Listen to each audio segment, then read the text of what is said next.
Hola, hola, ¿cómo están? Espero se encuentren muy bien. Pues estamos aquí nuevamente en un capítulo más. Este, me imagino, es el último capítulo, o más bien pienso yo que es el último capítulo. No sé cuánto tiempo sea, espero que no sea muy largo para que no los aburra, pero estamos con lo que puede ser el último capítulo de esta historia y pues el origen de este recolector de relatos que, bueno, seguirá apareciendo en el canal, pero ya más como un espectador o ya más entrado en este universo, descubriendo la forma de los monstruos, descubriendo qué es lo que acecha en la oscuridad, buscando estas leyendas, encontrando una prueba verídica y, como podrán ver en este caso, topándose con una de las caras de la maldad. Todo comenzó un viernes. La ubicación de este último caso dificultaba las cosas, ya que estaba en la frontera. Deberíamos ir en avión o perderíamos una semana conduciendo si decíamos ir por carretera. Tal vez por eso lo dejamos al final. El miércoles conseguí con mis contactos del Ford de Rojo, que a este punto yo ya era un cliente frecuente y conocido de ellos, para que transportaran por adelantado nuestras pertenencias, como los revólveres, y unas que otras cosas que no es conveniente subir a un avión. A la zona donde íbamos era una zona más bien rural, por decirlo de una manera, con lluvias todo el año y rodeada de montañas. Más bien todo ahí era una montaña. En la zona no había hoteles, así que renté una cabaña de fin de semana. No voy a mentir, la mirada de la arrendadora sobre Richie y sobre mí era incómoda. Sabía lo que pensaba, y bueno, supongo que eso parecía, y que Richie dijera que era mi tío no ayudaba en nada. Todo el vuelo y parte del camino a la cabaña, y ya dentro de la cabaña, Richie no despegó los ojos de la información recopilada. El último caso era el de Antonia, una mujer en sus 47 años. Era la que relataba esta historia, y Richie me decía que no podía dejar de ver los paralelismos con nuestro primer caso, el de Quesada. Al igual que Quesada, Antonia no había escrito su historia, más bien una chica que servía como cuidadora en un asilo estatal, aquel donde abandonan a los ancianos o aquellas personas con una discapacidad, pero que no son un peligro para los demás, pero tampoco pueden valerse por sí mismas. La historia de Antonia no era muy larga. Antonia relataba que cuando apenas era una niña fue raptada por un monstruo o un demonio de la selva. Cabe recalcar que Antonia, aunque no recordaba de dónde venía, no era de la zona, mismo motivo por el cual no tenía un apellido, solo Antonia. Y es que solo eso recordaba de su infancia, cómo la llamaba su madre. La historia de ella era que una noche, cuando salió al baño a hacer sus necesidades, fue raptada por un ser demoníaco. Así lo describía ella, una bestia que siempre estaba desnuda, de al menos 2 metros de altura, con ojos rojos, garras y colmillos, que en vez de dientes que andaba en 4 patas, pero si quería podía caminar erguido, que no hablaba, solo hacía sonidos como gruñidos y aullidos. Otra cosa característica era su pelaje rojizo, que cubría toda su cara y cuerpo, a excepción de lo que parecía ser una cicatriz por una quemadura en su pecho. Todo lo demás estaba cubierto por su pelaje rojizo. La bestia o demonio, después de raptarla de su humilde casa, esa noche la llevó a las montañas. No supo en qué dirección, pero llegaron a la cueva de la bestia, donde Antonia pasó los próximos 16 años. 16 años donde Antonia fue golpeada y abusada múltiples veces por la bestia. Producto de esto, en más de una ocasión Antonia quedó embarazada.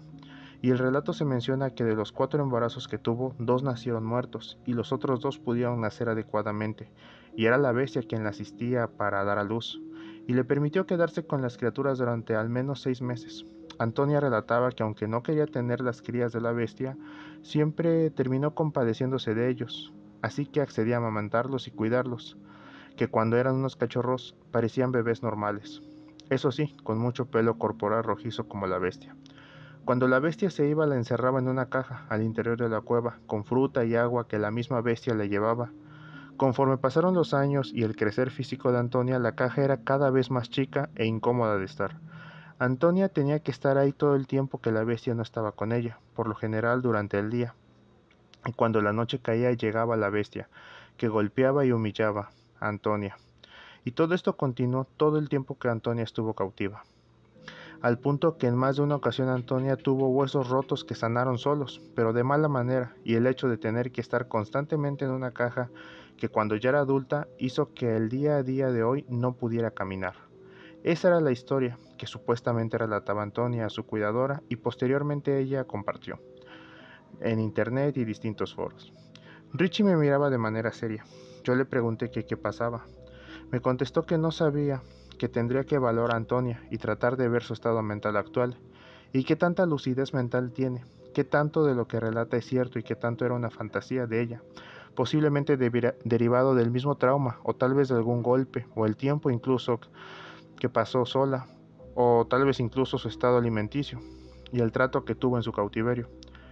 Claramente la cara de Richie se veía consternada y preocupada, pero no de miedo, sino como de preocupación, con mucha preocupación. No conozco de demonios o bestias del inframundo, dijo él, pero si lo que describe aquí es cierto, solo la mitad, el comportamiento de esta supuesta bestia parece más el de un psicópata que el de una bestia. Bueno, al final puede que sean lo mismo, decía mientras guardaba las cosas. A la mañana siguiente nos dirigimos al asilo comunitario, buscando a Antonia, o a la chica que posteó la historia. Al igual que con el señor Quesada, no tuvimos que hacer mucho para hablar con ellas. Solo preguntamos por ellas y nos llevaron a ellas. Primero hablamos con la cuidadora, que difundió la historia, bajo la premisa que hacíamos una investigación para un canal de radio local.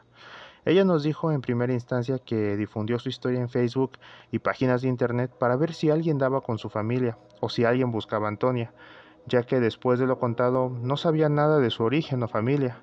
Respecto a la historia de la bestia que la secuestró, pues no sabía si era cierta o no, pero lo que sí era cierto era que ella tenía múltiples fracturas que no sanaron como debían, y al parecer tenía indicios de haber parido cuando menos una vez. Ella nos permitió hablar con Antonia. Richie habló con ella. Antonia parecía lúcida la mayor parte del tiempo, pero luego de tocar temas sensibles como su secuestro o querer indagar a más detalle, ella se perdía en la nada y adoptaba una personalidad de infante, como de una niña. Nuevamente aún así logró describir detalles grotescos que esta supuesta bestia tenía con ella. Al narrarlo sus ojos se llenaban de lágrimas y decía que ella solo quería irse con su mamá. Al final de un par de horas de hablar con Antonia, preguntamos dónde la encontraron y hace cuánto, y dijeron que la encontraron hace 14 años, cerca del bosque. Unas personas que pasaban por ahí la vieron, arrastrándose y desnuda, llena de heces y lodo. Desde entonces está aquí. Nunca supimos de dónde vino, dijo la cuidadora. Poco después de llegar perdió por completo la movilidad de sus piernas, derivado de sus múltiples fracturas, mal sanadas. Y para hablar nuevamente pasaron casi 7 años. Nadie nunca ha preguntado por ella hasta ahora. Solo ustedes. Salimos del asilo prometiendo volver si descubríamos algo respecto al caso de Antonia o su familia. ¿Qué piensas?, le pregunté a Richie. Él solo tomó aire y suspiró. Creo que por primera vez estamos ante algo verídico, niño. Pero no como tú quisieras, me decía con una ligera molestia en su rostro. ¿A qué te refieres?, le preguntaba. Sí, tú quieres encontrar pruebas de algo paranormal, bestias, vampiros o el chupacabras, ¿no? Esto que está aquí es algo más, algo igual de diabólico que todas esas cosas, pero más terrenal, dijo él de una manera seria y firme. No es la primera vez que veo estos comportamientos en una víctima de secuestro y abuso. No a este nivel, pero tampoco nunca había nadie que viviera una situación tantos años, no como los que vive Antonia. El tiempo que la raptaron, según el tiempo que la raptaron y el tiempo que escapó, al menos fueron 10 años.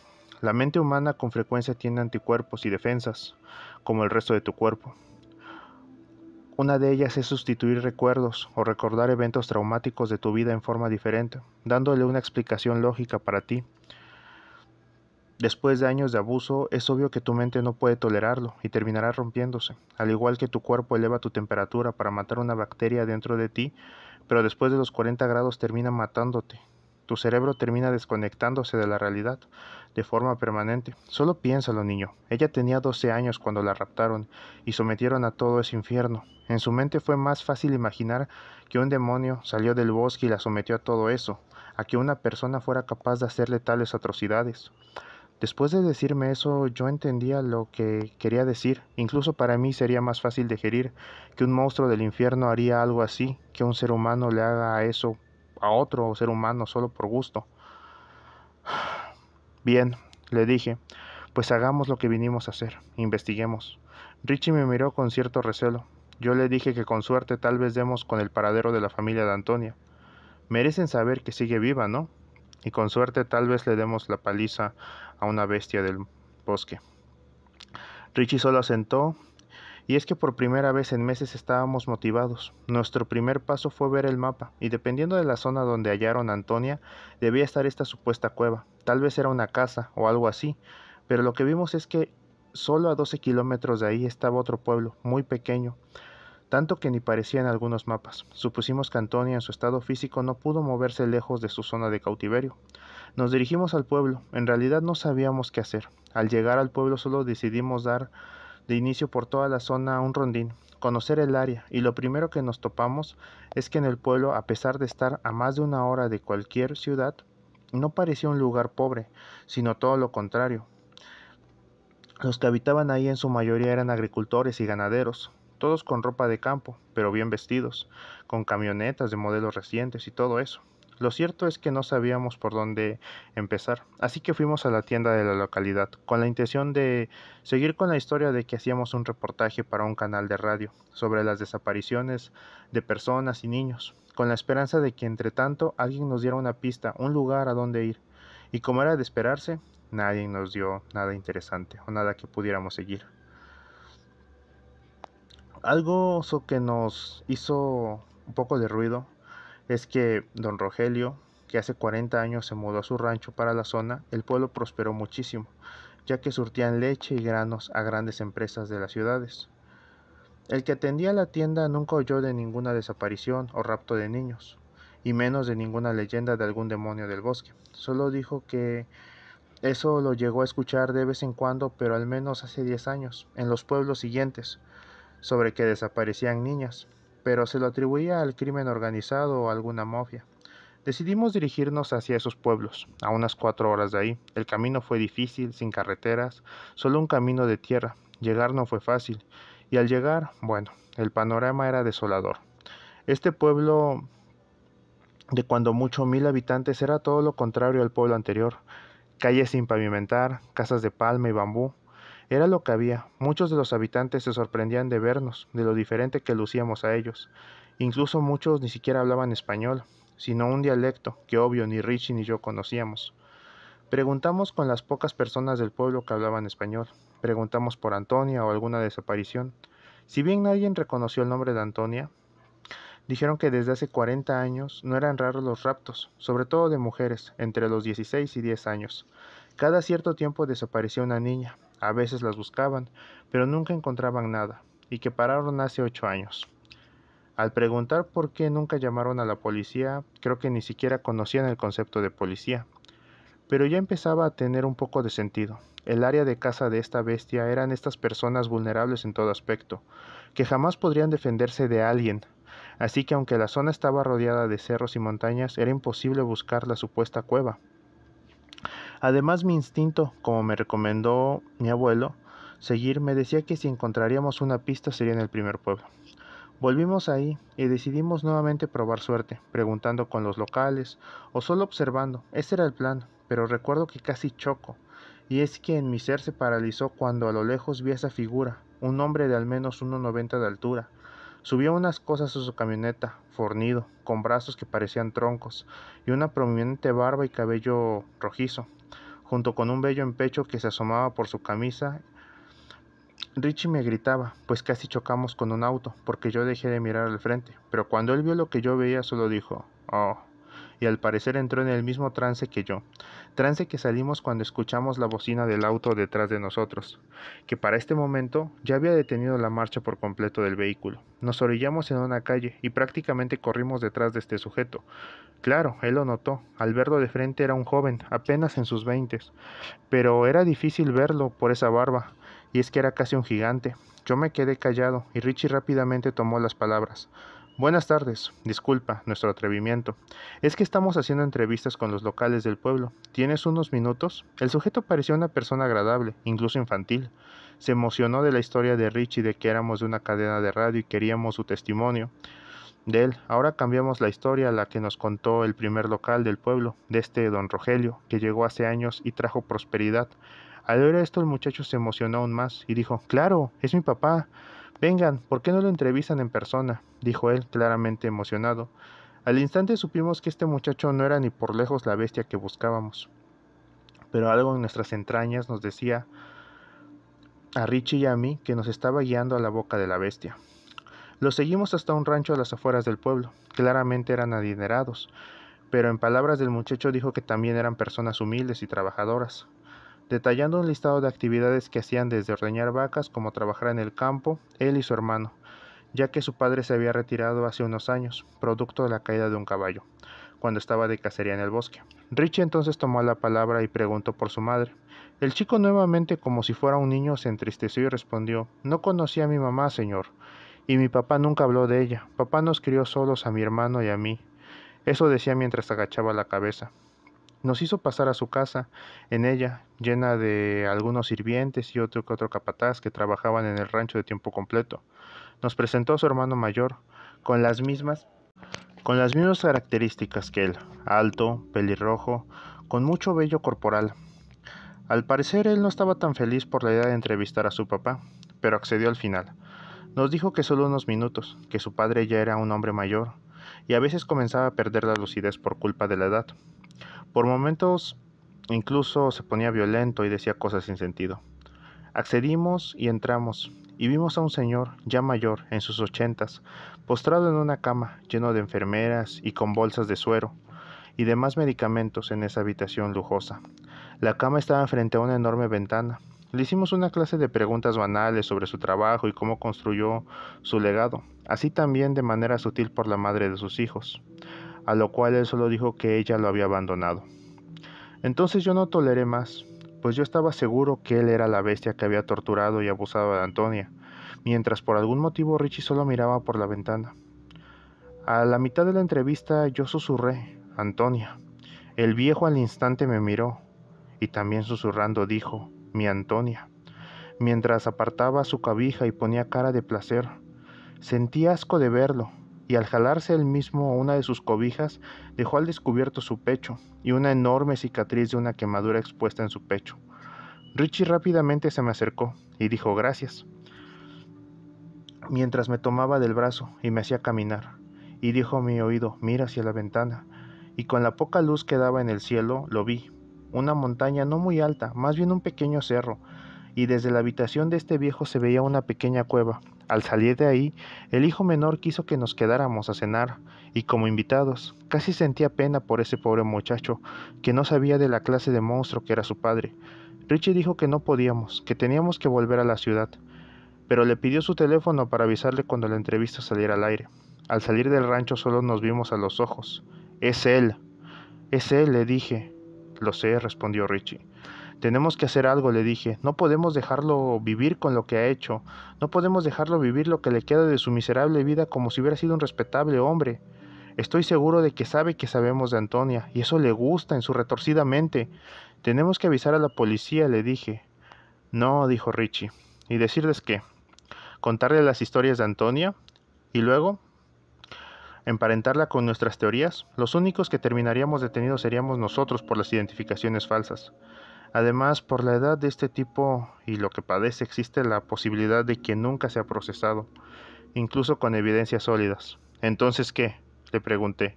¿Nos damos la vuelta y nos vamos? ¿Bebemos un trago y seguimos con la vida?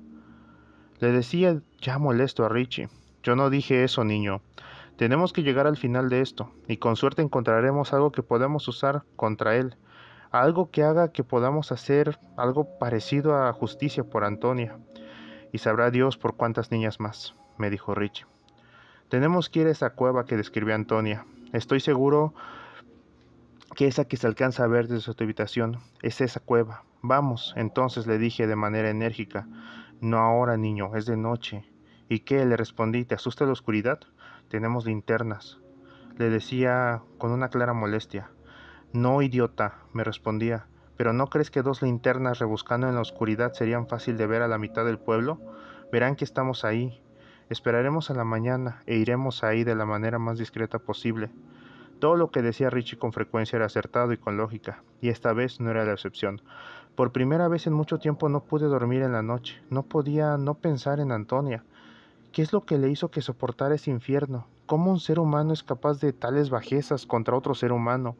Y no solo eso, sino contra alguien que no puede defenderse. ¿Cómo? Ese miserable le había destrozado la vida a Antonia.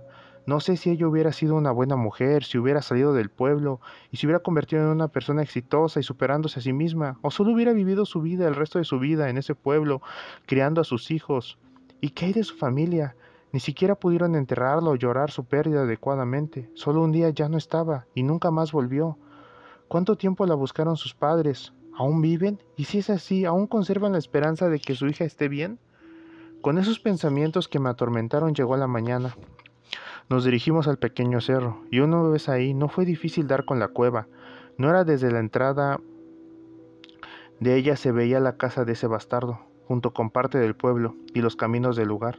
La entrada no era muy grande, debía tener un diámetro de 4 o 5 metros, y aunque era de mañana, tal vez las 7, y el sol ya iluminaba el cielo, y era una mañana despejada, aún así la oscuridad del interior de la cueva me daban escalofríos, y no poder ver 10 centímetros dentro del lugar me hacía pensar en el terror que un infante sentiría al estar aquí solo.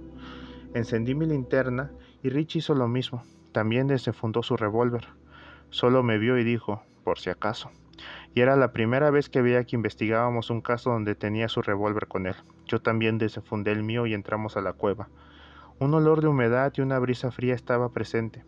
No había más que tierra, y una vez dentro notamos que la cueva no tenía más de unos 10 metros o 12 de profundidad, y no había pues nada, ningún rastro de alguien o de algo que hubiera estado ahí, pues nunca. Veíamos de un lado a otro, entre nosotros, esperando ver o encontrar cualquier cosa hasta que Richard dije, mira, eso apuntando con mi linterna a una de las paredes del fondo. Eso es, le dije. Nos acercamos. Era una grieta, no muy ancha, tal vez de 1 metro por alto, o tal vez 90 o 80 centímetros de ancho. Sería difícil que alguien pasara por ahí, sobre todo alguien como don Rogelio, que al igual que sus hijos era extremadamente alto y corpulento. Incluso con la vejez de él podíamos notarlo. Richie dijo, bueno, ya estamos aquí. Después de ti. Claro, le dije mientras me quitaba mi chaqueta y guardaba mi arma para poder pasar por la estrecha grieta. Después de avanzar no más de 50 o 60 centímetros llegamos a una cueva secundaria, sin ningún tipo de luz natural, y entonces, aunque esperábamos encontrar una prueba contundente contra ese infeliz, nada nos preparó para lo grotesco panorama de esa cueva y su contenido. Richie y yo tardamos unos cuantos minutos, tal vez más, al ver una cueva de no más de 10 metros cuadrados. Estaba, o al menos lo primero que yo vi, es esa caja, una caja de madera. Al acercarme recordé con horror que era donde decía Antonia que la encerraban, y veía que no era más que una caja de 1 metro por 2. ¿Cómo podían meter a una persona aquí y por cuánto tiempo? Y no había ningún orden. En efecto, parecía que un animal salvaje había habitado aquí, un par de vasijas para contener agua tal vez, de unas goteras constantes en la cueva, unas cuantas cobijas y rastros de ropa muy rotas y viejas. Entonces noté el silencio de Rich. Al voltear a verlo lo vi en cuclillas, viendo el suelo y sosteniendo algo entre sus manos. No, no son rocas, me dijo viéndome con una mirada vacía, una mirada que ni siquiera con sus años de experiencia él podía comprender ni asimilar. En el suelo. No son rocas, niño, me volvió a decir.